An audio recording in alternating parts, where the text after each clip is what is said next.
అదే ఫోన్లు ఏమైనా వచ్చినాయి ఈ మధ్యలో కేటీఆర్ని అలాగే ముఖ్యంగా కేసీఆర్ని ఫామ్ హౌస్లో ఏం చేస్తున్నారు అన్న అని చెప్పేసి నేనే మిమ్మల్ని అడగడం జరిగింది.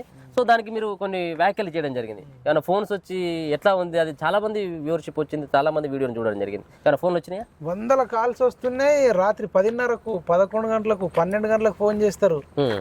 అరే తమ్ముడు అంటారు, అరే మైపాల్ అంటారు, అన్న అంటారు, మెసేజ్లు పెడతారు, వాట్సాప్ మెసేజ్లు, బెదిరింపు కాల్స్, అది ఇది అసలు వాళ్ళ నోటికి అదుపు లేదు.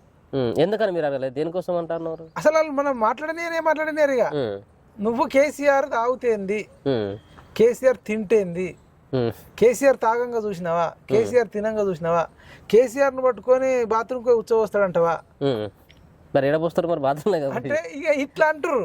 అంటే నేనేమంటున్నా అంటే మీకెందుకు, అసలు మీకు ఆయనకేం సంబంధం? కేసీఆర్ కు మాకు సంబంధం ఉంది. మీరు కేసీఆర్ను ఏం చేస్తుండని అడిగితే నేనేమన్నా మరి ఆయన రావాలి బయటకు అనే ఉద్దేశాన్ని అన్నాను. మీరు అడగవచ్చు ఇంకో మాట, బీఆర్ఎస్ వాళ్ళు కూడా చాలా మంది నాకు అంటారు కేటీఆర్ను పంపిస్తుండు కదా, హరీష్ రావును పంపిస్తుండు కదా. నేను వాళ్ళకి ఏం చెప్పినంటే ప్రజా సమస్యల మీద ప్రధాన ప్రతిపక్ష నాయకుడు ఆయన అసెంబ్లీకి వెళ్ళాలి, నిరుద్యోగుల సమస్యలు మాట్లాడాలి, డిఎస్సి అభ్యర్థులు మాట్లాడాలి, గ్రూప్ 1 గ్రూప్ 2 లేదంటే నిరుద్యోగ భృతి రాలేదు, నిరుద్యోగులకు 5 లక్షల కార్డు ఇస్తున్నారు, ఇంకా రైతులకు చాలా మందికి రుణమాఫీ కాలేదు, రైతులకు ఇంకా రైతు భరోసా విషయంలో ఇంకా కొంచెం ఇబ్బంది ఉంది, ఆటో డ్రైవర్లకు ఇబ్బంది ఉంది. వీటన్నిటిపైన మాట్లాడాలని మనమంటే కేటీఆర్ ఉన్నాడు, హరీష్ రావు ఉన్నాడు, మీకెందుకు ఆయన అన్నిటికీ రావన్నా అని కేటీఆర్ అంటుండు. ఇటు వాళ్ళు నాకే ఫోన్ చేసి డైరెక్ట్ అంటారు. నేను వాళ్ళకి సమాధానం ఏం చెప్తున్నా అంటే కేటీఆర్ వస్తున్నందుకు సిరిసిల్ల నుంచి ఆయనకు ఒక 3-4 లక్షల జీతం వస్తుంది. ఖచ్చితంగా ఆయన ఎమ్మెల్యే కాబట్టి డెఫినెట్గా ఆయన రావాలి, ఆయన బాధ్యత. ఆయనంతకు వచ్చిండు ఈయనంతకు వచ్చినట్టు కుదరదు. ఇప్పుడు కొడుకు తింటే తండ్రికి కడుపు నిండుతుందా? ఇప్పుడు కేసీఆర్ ఆకలైందబ్బా, కేటీఆర్ తింటే కేసీఆర్ కడుపు నిండుతుందా? కేసీఆర్ కూడా తింటాడా? ఎవరు వాళ్ళు తినాల్సిందే కదా, ఎవరిది వాళ్ళు తినాలగా. మరి ఇద్దరిది ఎవరి వాళ్ళు తిన్నప్పుడు ఎవరి వాళ్ళు రావాలి కదా. ఇప్పుడు కేటీఆర్ కు జీతం వస్తుంది, హరీష్ రావు అనొచ్చు, హరీష్ రావు కూడా ఎమ్మెల్యే సిద్దిపేట నుంచి, హరీష్ రావు కూడా జీతం వస్తుంది. ఆ జీతం తీసుకుంటారు కాబట్టి చేస్తారు, వాళ్ళేం పుక్కెనకు చేయట్లే, ఫ్రీగా చేయట్లే.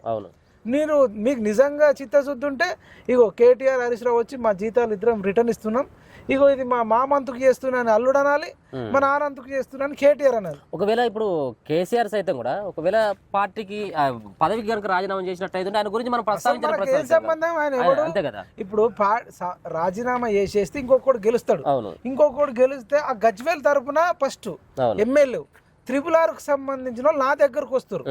సురేష్ అని ఉంటాడు, మా ఫ్రెండ్, మా ఇంటి దగ్గర ఉంటాడు, పద్మారావు నగర్లో ఉంటాడు. అన్న మీరు మా గజ్వేల్ రావాలన్నా, RRR అంటే రీజనల్ రింగ్ రోడ్ అవుతుంది, మాకు ఎకరం ఆడ 1.5 ఉంటే మాకు 10 లక్షలు ఇస్తా అంటారు, 20 లక్షలు ఇస్తా అంటారు, 30 లక్షలు ఇస్తా అంటారు, నాయబడ పడతారు వాళ్ళు. ఓకే, అరే మీ ఎమ్మెల్యేని అడగండి అని మేము. అవును కదా, మా ఎమ్మెల్యే అడిగితే వాడు రాణిస్తే లేడన్నా, ఫామ్ హౌస్ కడిగిపోతే పోలీసులు వచ్చి అటు తీసుకుపోతున్నారు, ఇటు తీసుకుపోతున్నారు, DCMలో చేస్తారు. ఓ రోజు కలెక్టరేట్ ముట్టాడంటే రోడ్ల మీదకి వెళ్ళి తీసుకుపోయి ఇండ్లలో దించేసి వచ్చారట, రోడ్డు మీదకి వచ్చిన అసలు ఎమ్మెల్యే వాళ్ళ తరపున వస్తలేడట. అంటే రీజనల్ రింగ్ రోడ్ తరపున కష్టపడే రైతుల కోసమో వస్తలే గజ్వేల్లో, అక్కడ ఉండే పేదవాళ్ళ కోసం కానీ నిరుద్యోగుల కోసం కానీ కష్టం వచ్చిన వాళ్ళ కోసం కానీ ఈయన వస్తలేడు. వాళ్ళందరూ నా దగ్గరకు వచ్చినప్పుడు జీతం ఇచ్చేది కేసీఆర్ కానీ నాకా? కేసీఆర్కి పోతారు. మరి కేసీఆర్కి పోయినప్పుడు మరి కేసీఆర్ అనకపోతే ఏమనాలి? అవును కదా, నువ్వు జీతం రిటర్న్ అన్ని జీతం రాజీనామా చేయి, లేదంటే అట్లీస్ట్ ఆ గజ్వేల కన్నా పంచిపెట్టు. ఇగో నాకు 4 లక్షలు వస్తున్నాయి, ఇగో పలానా హాస్పిటల్కు నా 4 లక్షలు డొనేట్ చేస్తా, లేదంటే పలానా స్కూల్కు డొనేట్ చేస్తా అని నువ్వు ఇయ్యవు. అన్ని తింటావు, అన్ని కమ్మకు కావాలి అంటే నేను కేటీఆర్ హరీష్ రావు పంపుతున్నట్టు వాళ్ళకు జీతాలు సపరేట్ ఇస్తున్నారు, కేసీఆర్ సపరేట్ ఇస్తున్నారు. కాబట్టి కేసీఆర్ కూడా రావాల్సిందే, ఇది మా స్ట్రాటజీ, ఇది మా వ్యూహం అంటారు. అది పార్టీ వేరు, ఎమ్మెల్యే వేరు. నువ్వు పార్టీ తరఫున ఉన్నప్పుడు రాకపోతే నీ ఇష్టం, కానీ నిన్ను ఎమ్మెల్యేగా గెలిపించినప్పుడు ప్రభుత్వం తరఫున నీకు జీతాలు ఇస్తారు. ఇది వదిలేసి మాకు వ్యూహము, మా సార్ ముందు నుంచి అట్లనే ఉంటాడు, ముందు నుంచి అట్లనే ఉంటే మరి ఆ గజ్వేలలో మమ్మల్ని రాకుండా అడగకుండా చూడండి, వాళ్ళు గజ్వేలలో వచ్చి అడుగుతారు. తర్వాత మిగతా వాళ్ళు కూడా కొందరు సబ్స్టేషన్కి సంబంధించి నాకు ఫోన్ చేస్తారు, కేసీఆర్ హయాంలోనే శాంక్షన్ అయినాయి అన్న, మా సబ్స్టేషన్లో పనిచేస్తాం మేము ఎంప్లాయీస్, మాకు పలానా అది చేస్తున్నారు, ఇది చేస్తున్నారు, మాకు ఇంకోటి పట్టించుకునేటోళ్ళు లేడు అంటారు. అంటే ఇప్పుడు గత ప్రభుత్వంలో జరిగిన వాటి మీద కూడా మనకు ఫోన్లు చేస్తారు. అవునవును. సర్పంచులు డబ్బులు వస్తలేవంటారు, కాంట్రాక్టర్లు డబ్బులు వస్తలేవంటారు, కల్తీ నూనెలు, కల్తీ ఆహారము వీటిపైన ఉంది, గాంధీ హాస్పిటల్లో ఫెసిలిటీస్ లేవు. వీళ్ళందరూ వచ్చి మనకు అడిగితే అది మరి ప్రధాన ప్రతిపక్ష నాయకుడికి జీతం ఇస్తారు. రేపు మళ్ళీ ఓట్లు వస్తేనేమో మళ్ళీ ప్రధాన ప్రతిపక్ష నాయకుడు వీడు ఫెయిల్ అయింది కాబట్టి నాకు ఓటే అంటాడు. అవును. ఓట్లు వేసేదేమో వాళ్ళకు, అడిగేది మాక. అందుకనే విసుగు చెంది వేచారి అడిగినాం. తప్పేముంది దాంట్లో? పోనీ మీరు అట్లా అంటావా, తాగుతాడు తింటాడు ఉచ్చబోస్తాడు అంటావా అంటే, మరి గతంలో ఇప్పుడు మన కౌశిక్ రెడ్డి ఇష్యూ మీరు అడుగుతారు. మరి కౌశిక్ రెడ్డి గవర్నర్ని ఏమన్నాడు? తమిళ సాయిని ఆమె ముడ్డి కింద పెట్టుకుందా అన్నాడు ఫైల్స్. మరి ఇక అంతకంటే భూత మరి మనం ఏమంటున్నాం? రమ్మంటున్నాం కదా. అవును. అది క్లారిటీ నేను ఇస్తున్నా. ఇప్పుడు వాళ్ళకి ఏం చెప్పదలుచుకున్నారు? మీకు ఫోన్ చేసినటువంటి వాళ్ళకి కానీ వాళ్ళు కేసీఆర్ అభిమానులను కొంతమంది చేస్తా ఉన్నారు, ఆయన పేడ్ బ్యాచ్ అని ఇంకొంతమంది ప్రచారం ఉన్నది, కొంతమంది ఇట్లా అంటారు. వాళ్ళకు మీరు ఏం చెప్పదలుచుకున్నారు? ఇంకొకటి రీజన్ ఏంటంటే వీళ్ళు గతంలో నాకు కేసీఆర్ పర్సనల్ రివెంజ్ ఉంది, పర్సనల్ గొడవలు కూడా ఉన్నాయి. మీ ఇద్దరికి ఉన్నాయి. పాలి పంచాయతీ కన్నా ఎక్కువ. ఎట్లాను వీళ్ళు గతంలో నాగార్జున సాగర్ లో నన్ను కిడ్నాప్ చేయించిండు కేసీఆర్ ప్రభుత్వం ఉంది. వాడు ఎవడు కూడా యూనిఫామ్ వేసుకోకుండా వచ్చి సివిల్ డ్రెస్ లో మనలా డ్రెస్ వాళ్ళు వచ్చి ఇక్కడ ఇళ్ళ అనడం, గొంతు మీద అనడం, తొడల మీద అనడం, నడుము మీద అనడం, కాళ్ళు ఇరవడం, చేతులు ఇరవడం, నడుము ఇరవడం, ఆరుగురు బట్టి కుక్కడం, తన్నడం, డబ్బులు కుక్కోవడం తీసుకొని నంబర్ ప్లేట్ లేని ఇన్నోవా కార్లో తీసుకుపోయారు నన్ను నాగార్జున సాగర్ లో హాలియాలో కొత్తపల్లి గ్రామం ఉంటది, అక్కడ తీసుకుపోయారు. మరి ఆ రోజు ఎటు పోయారు వీళ్ళంతా? మరి నువ్వు ఒక ప్రశ్నించేటోళ్ళని పట్టుకొని నువ్వు అట్లా ఎందుకు అనిపిస్తావు, ఎందుకు కిడ్నాప్ చేపిస్తావు, కొట్టిస్తావు అని అడిగిరు ఒక్కడన్నా? మరి ఎవడు అడగనప్పుడు మీకెందుకురా నొప్పి? నా తరపున మీరు మాట్లాడి ఉంటే ఆ రోజు ఇప్పుడు అడగొచ్చు. ఎన్నడూ మాట్లాడలే. తర్వాత కేసీఆర్ ఓడిపోయిన తర్వాత rip Maipal Yadav, RIP rip, rest in peace Maipal Yadav పెట్టి మొత్తం బీఆర్ఎస్ సోషల్ మీడియాలో పోస్టులు. ఎందుకు మరి మీరు మీ పేరు ఎందుకు అట్లా రిప్ అని పెట్టి? చచ్చిపోయింది కేసీఆర్ రాజకీయంగా. అంతే. కేసీఆర్ ను రాజకీయంగా చంపడంలో మన పాత్ర ఉంది కాబట్టి అది తట్టుకోలేక రిప్ అని పెట్టారు. అప్పుడు కేసీఆర్ అడ్డుకోవాలి కదా. మరి ఆయన రాజకీయ అంటే వాళ్ళ పార్టీ కార్యకర్తలు ఇంతటి దారుణాన్ని కొడిగడితే అట్లా పెట్టొద్దు, మనం ప్రజాస్వామ్యంగా ఉండాలి అని చెప్పిండా అంటే వాళ్ళని కంట్రోల్ చేయవు. ఇప్పుడు అన్నిటికి మించి ఓడిపోయిన తర్వాత మొత్తం అంటే మన తొలి వెలుగు నువ్వు కావచ్చు, పిఎంఆర్ టీవీ కావచ్చు, కాలేజ్ టీవీ కావచ్చు, ఎవరన్నా కేసీఆర్ కి సంబంధించి ఎవరైనా ప్రశ్నిస్తే చాలు బూతులతో కూడినాయి. తల్లిని, తండ్రిని, ఇంటోళ్ళను, ఎవరిని పడితే వాళ్ళని బూతులతో కామెంట్లు పెట్టడానికి ఒక 100 మందిని కేసీఆర్ కొడుకు ఎంప్లాయ్మెంట్ చేసుకొని చేస్తున్నాడు. మరి అది కరెక్టా? బూతులు తిట్టడం, ఫోన్లు చేసి బూతులు తిడతారు, కామెంట్లు. ఇప్పుడు కేసీఆర్ని ప్రశ్నించిన దానికే కాదు, ప్రతిదానికి. ఇప్పుడు తాగిండు ఉచ్చబోచిండు అనే వీడియోకే కాదు, ప్రతి వీడియోలో మనం మాట్లాడింది ఏదన్నా కానీ అంతే తమ్లైన్ చూడాలి, వెళ్ళాలి, కామెంట్ బూతులు పెట్టాలి. దానికి మైపాల్ ఫోటో కనబడితే చాలు. మైపాల్ అనే కాదు, ఇంకా ప్రశ్నించినోడు ఎవడైనా సరే అంతే. ఇప్పుడు నేను చెప్తా, తులసి చంద్ ఉంటుంది, ఆమె ఇండిపెండెంట్ జర్నలిస్ట్, ఆమె కూడా చెప్పింది కేటీఆర్ ని బ్యాచ్ తమ్లైన్ చూసి చాలు వచ్చి నెగిటివ్ ఇట్లా కామెంట్లు పెట్టేస్తున్నారు బూతులతోనని చెప్పింది. ఏం చెప్పలేగా, ఆమె న్యూట్రల్ గా ఉంటది కదా. అట్లనే కాలోజీ సీన్ అన్నను కూడా ఎంత ట్రోల్ చేస్తున్నారు, రగన్ ఎంత ట్రోల్ చేస్తున్నారు, తీన్మార్ మల్లన్న అయితే ఎమ్మెల్సీ ఎలక్షన్ లో ఎట్లా ఆడుకున్నారు.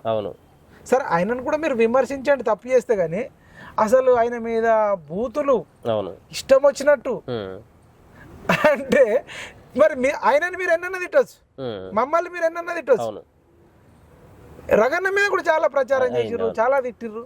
అంటే ఎవ్వరు వాళ్ళకు వ్యతిరేకంగా మాట్లాడితే వాళ్ళ బూతులే.